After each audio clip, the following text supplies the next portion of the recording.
Bonsoir et joyeux Noël, oui, je sais. Mais je me suis dit que c'est Noël, pourquoi pas mettre un costume de Mère Noël pour l'occasion. En même temps, on n'a pas 36 000 autres occasions de mettre des costumes de Mère Noël durant l'année, c'est le moment ou jamais.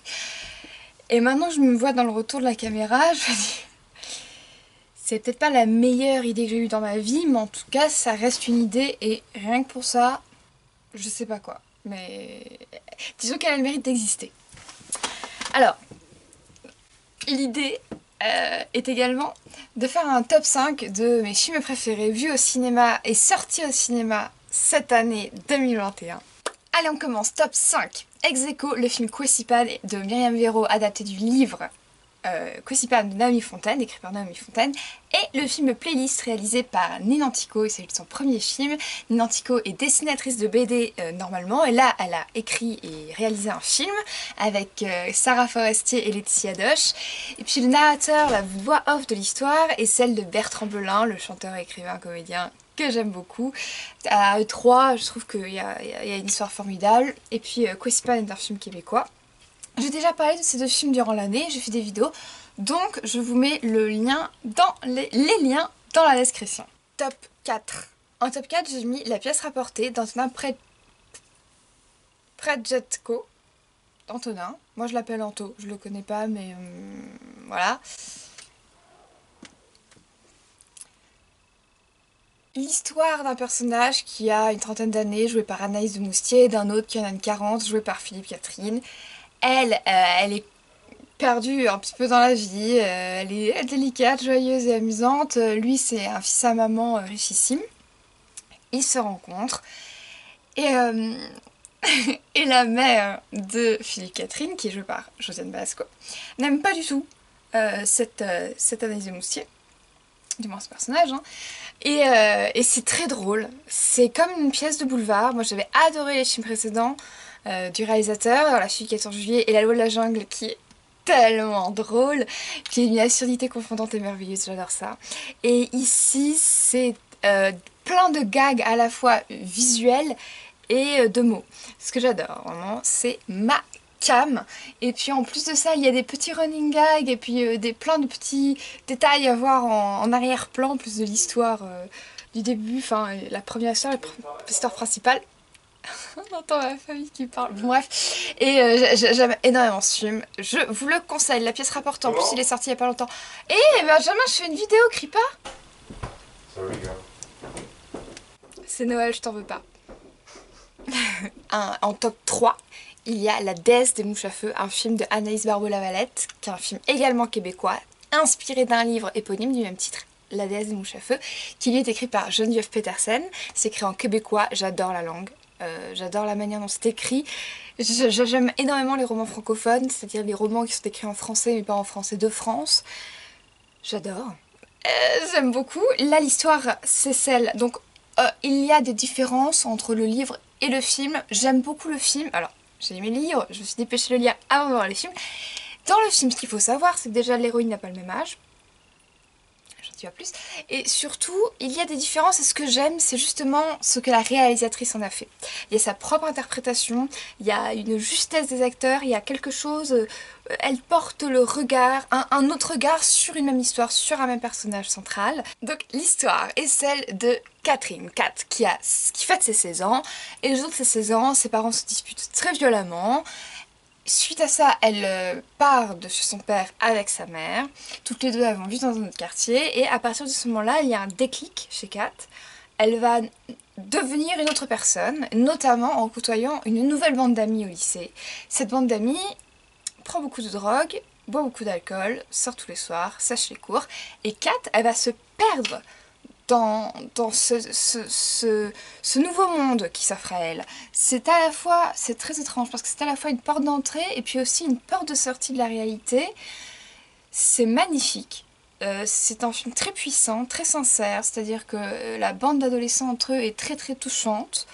Et puis j'ai beaucoup aimé ce portrait d'une adolescente qui change, la manière dont les parents se sentent désarmés, complètement décontenancés face à ce changement, et comment on se perd totalement pour finalement se retrouver ou non. vous le verrez en regardant le film ou en lisant le livre. Je vous conseille les deux. J'ai eu un immense coup de cœur pour cette Cat. Après un tic, j'aimais le film blanc, j'arrête tout de suite l'accent québécois, mais ça me démangeait depuis tout à l'heure. Mais j'arrête. J'arrête. Zen. Top 2. Il s'agit du film... Top 2. Il s'agit du film Julie en 12 chapitres de Joachim Trier. J'ai aimé ce film de toutes mes forces.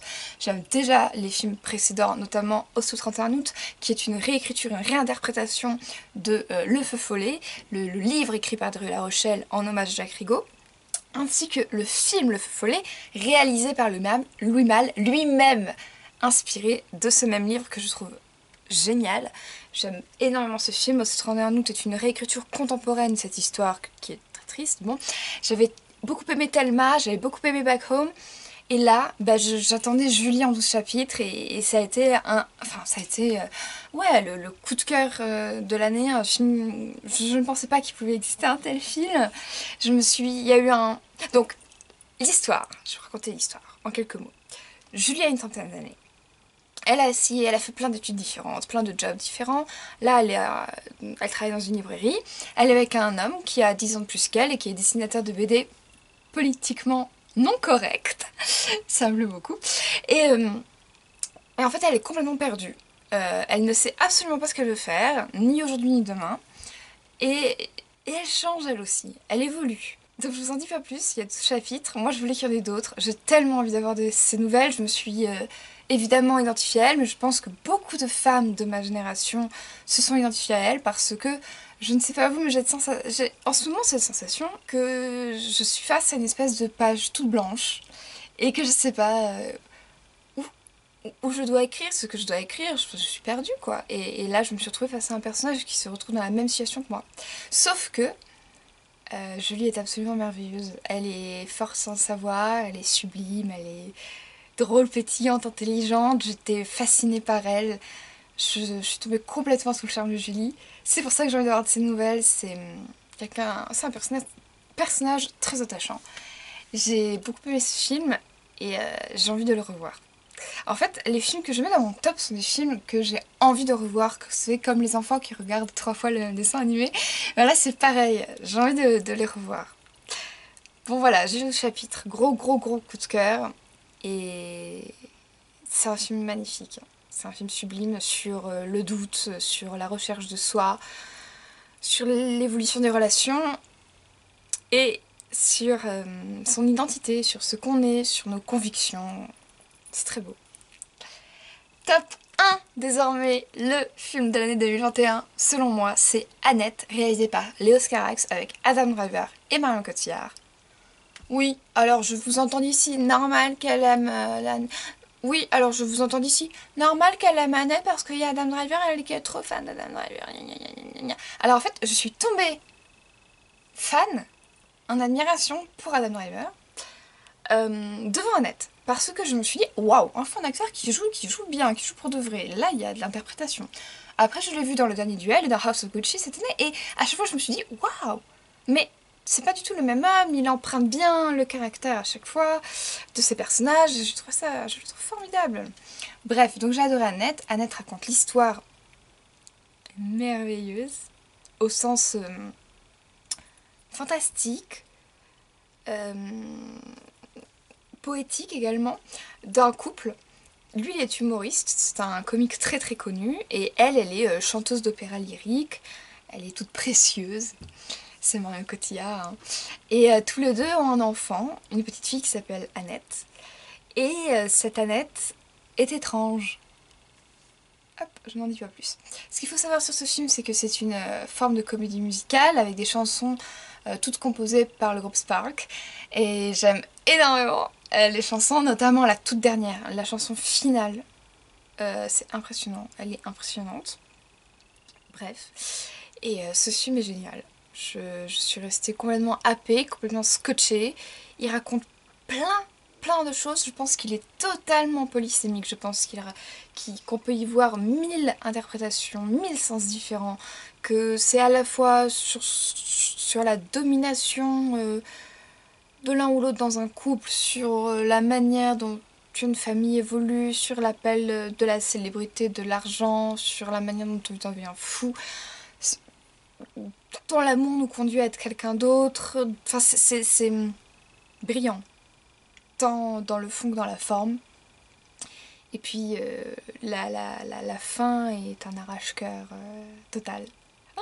La fin m'a scotché, je me souviens, j'étais restée dans mon siège, que ça, tac. Je suis en train de me manger le mur et mon truc qui s'en va. Bon, bref, mais ce que je veux dire, c'est que c'est un très grand film. De toute façon, les 6 films dont j'ai parlé sont de très grands films. Je vous les conseille tous, très chaudement. Et puis, bah, pour finir, je vous souhaite surtout un très joyeux Noël, de jolies fêtes de fin d'année. On se retrouve très bientôt avec une nouvelle vidéo où je ne serai pas déguisée en Mère Noël cette fois-ci. Et puis avant de partir, un immense merci pour tout le soutien que vous donnez à ma chaîne. Merci de vous abonner, merci d'aimer les vidéos, de les commenter, de faire vivre cette chaîne YouTube. Merci pour vos encouragements, que ce soit par un message privé, public. Ça me fait très chaud au cœur, ça me fait très plaisir. Et je suis très contente d'avoir passé cette année, une fois de plus, sur YouTube et sur les différents réseaux sociaux avec vous. Voilà, je vous souhaite un très joyeux Noël et puis à très vite.